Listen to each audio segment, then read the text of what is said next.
صاحب السمو الملكي ولي العهد الأمير مولاي الحسن، وهو يدشن سموه الحديقة الوطنية للحيوانات الجديدة بالرباط، حديقة تمثل أنظمة أيكولوجية على شكل محميات طبيعية تأوي مختلف أصناف الطيور والحيوانات البرية سواء المحلية منها أو المستوردة، والتي هي في طريقها للانقراض.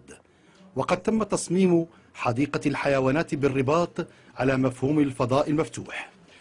صاحب السمو الملكي ولي العهد الأمير مولاي الحسن يقص الشريط الرمزي إيذانا بتدشين هذا الفضاء الطبيعي الذي يمتد على مساحة 50 هكتارا، سيمكن من عرض جملة من الحيوانات بطريقة متميزة تحاكي المنظومات الطبيعية، مع تشجيع المجال السياحي والثقافي والبحث العلمي.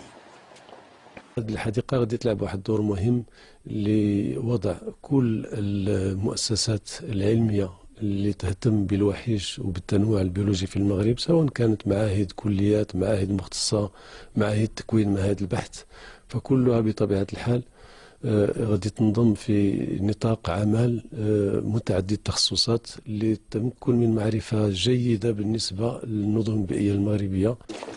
صاحب السمو الملكي ولي العهد الأمير مولاي الحسن وخلال جولة سموه بالحديقة طلع على جل المرافق بها ومختلف أصناف الحيوانات، كما زار سمو الأمير ولي العهد مولاي الحسن فضاء النظام البيئي من نوع السافانا، ثم البركة المائية التي تأوي حيوانات من قبيل التماسيح وفرس النهر، إضافة إلى مواقع تشكل نظاما بيئيا للحفاظ على أنواع مختلفة من الحيوانات النادرة.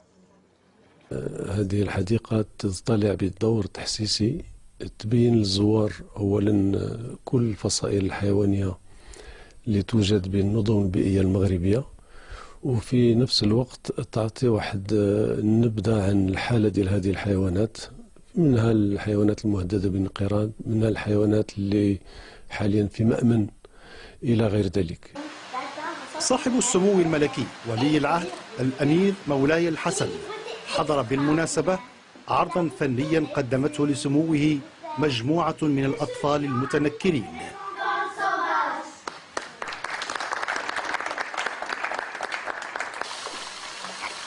عموما فحديقة الحيوانات الجديدة بالرباط هي بمثابة فضاء طبيعي سيوفر ضيعة بيداغوجية ستمكن الأطفال أيضا من التعرف على ثراء المغرب في مجال التنوع البيولوجي للحيوانات والنباتات والمساهمة في التربية على البيئة.